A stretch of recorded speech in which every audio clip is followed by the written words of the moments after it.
Hello, everybody, and welcome to my channel. Thank you so much for passing by. Thank you so much for subscribing. And thank you very much for watching my videos. You are greatly appreciated. I know a lot of Gaza fans, a lot of Gaza supporters are going to be upset. You guys are not going to like this video, the audio, what I'm about to tell you in the message. It's going to create a lot of discomfort. However, truth will out. And so I'm not trying to be the bearer of bad news. I'm not trying to be the messenger that delivers negatively. However, the truth has to be told. Based on what we have seen, that Vybz Kartel is released from prison and he's doing well, he's going on his tour and all of these things. And if you notice, he said that he's not going to do certain type of music again. That is really, especially violent music. He's not into that field anymore. If persons want to hear, they can listen to his catalog and stuff like that. And he's striving to make a change publicly. And so we believe the public change that he is trying to make, cleaning up his image and trying to represent himself from a different angle. And so he is doing what needs to be done in order to get the different engine going. Not only that, I believe strongly that the next move for Vybz Kartel is to abandon the Gaza. Stop saying Gaza totally. Get rid of the Gaza. Stop saying it. He has no choice. Vybz Kartel has decided to purchase a home in the United States. And we all know what's happening with the United States in regards to what's taking place in Israel, in Palestine, where the Gaza is, and all of that. There are certain things that are trigger words when you're using it on social media. There are certain things, certain words that you use that will automatically be trigger word, red flag, beep, beep, beep, beep, going off on the radar. And so he has to move different. There are certain things that he has to not say. There are certain things that he kind of has to not promote. Because the moment he goes out and he starts continuously saying Gaza and Gaza people, Gaza nation, and all these type of things, it's going to trigger the wrong persons.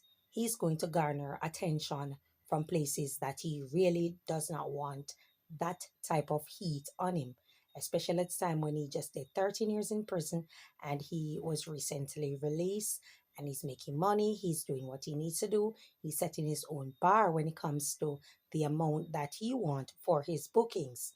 Now, going out and saying Gaza all the time will be not a step back, not 10 step back, not 13 step back.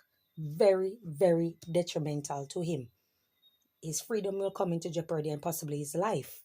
And so he will now have to move and abandon the Gaza, abandon that word, and just do away with it.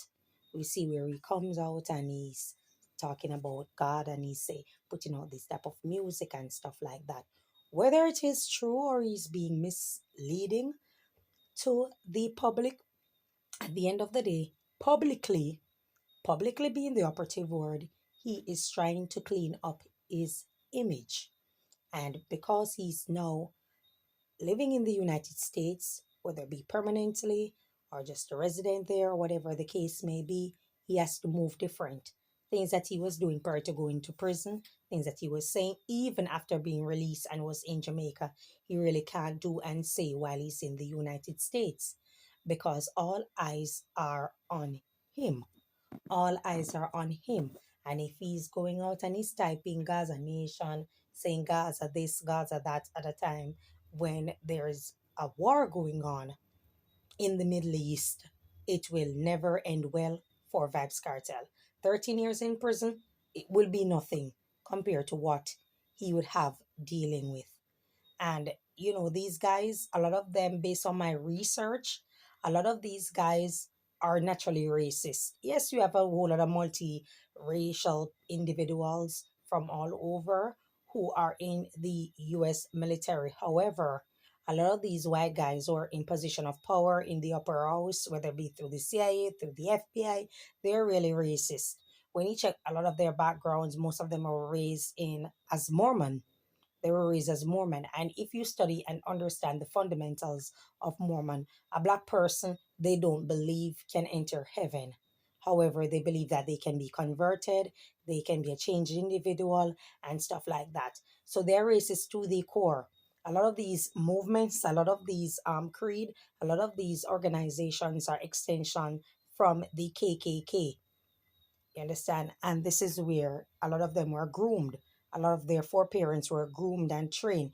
They participated in lynching. They participated in the trying and conviction of a black person, whether it be a black man or a black woman. A lot of them sanctioned lynching. A lot of them were in position wherein they made it okay to take out a black woman, a black man, or even a black child because nobody was safe. A black child, and they would commit atrocities to them and get away with it. And a lot of their children, I'm sorry, today are in legal positions. So they're attorney at law, they're law enforcement officers, they're in high position in the military, and it goes on and on.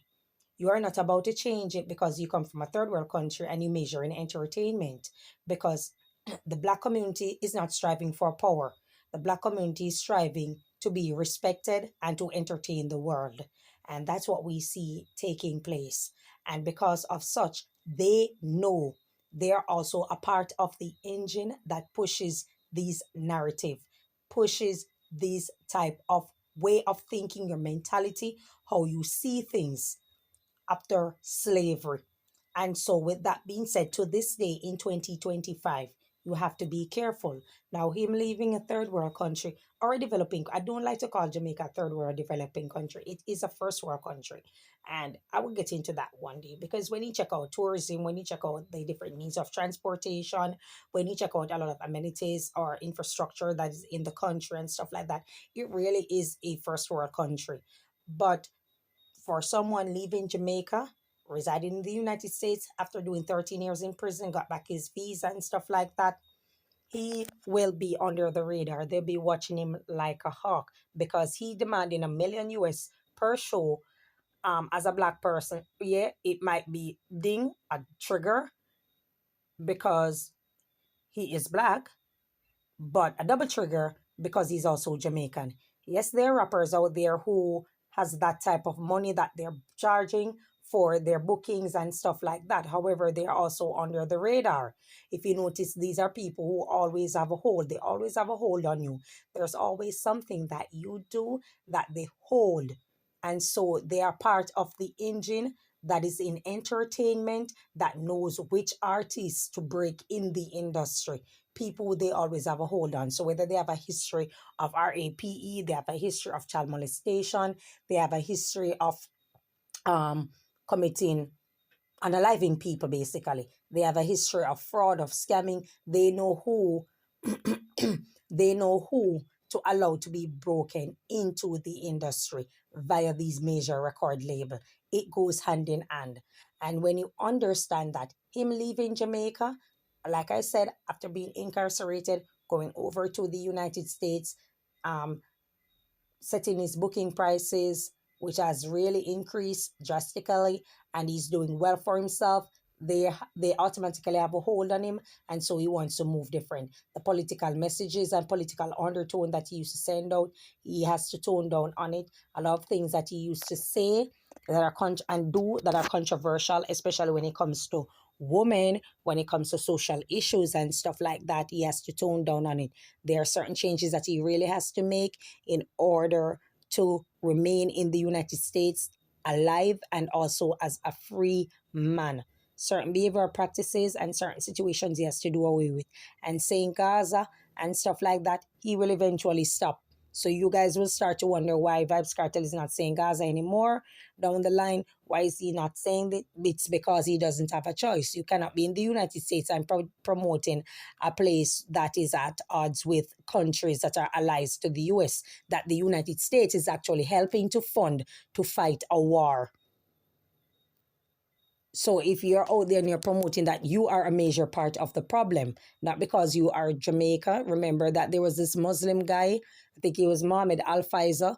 He was a Jamaican, he was a Muslim, and he came under scrutiny. And even though he was arrested and he was released and stuff like that, he went into Africa country and they were still tracking him. And later on, they found out that he's been associated with a lot of persons that are interested in terrorism and creating death and destruction onto other persons through whatever fundamentals that they have pushing, even in the continent, on the continent, of Africa. And so he was arrested. I don't know where he is today or anything like that. And so you being an entertainer does not give you a green light or make it easier for you. You come under the same scrutiny and you have to fall in line just the same. So while being there, he has to know what he's doing. He has to reduce or stop altogether saying Gaza. So all the Gaza people that are in Jamaica, that are all over, brace yourself for when Vybz Kartel stops saying Gaza, then you will know what is happening in his life, because there has to be persons in his ears to give him encouragement and to caution him as he move along, so he will avoid getting himself into serious problems, because those guys are not going to see him and say, oh, your Gaza thing is entertainment all along, it's about this, it's about that. No, they are going to dig deep, and they have the remember when Edward Snowden gave information about the NSA, and he was telling you what it was about.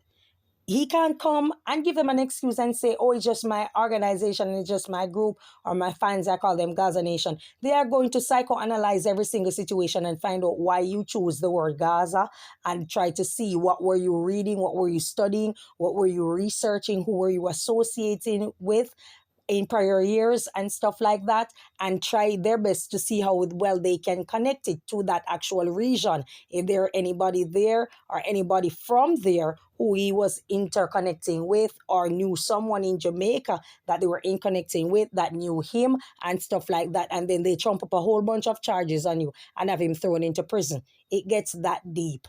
You understand me? And so for him, avoiding all of that the best way possible, he will have to stop saying Gaza, stop promoting Gaza altogether.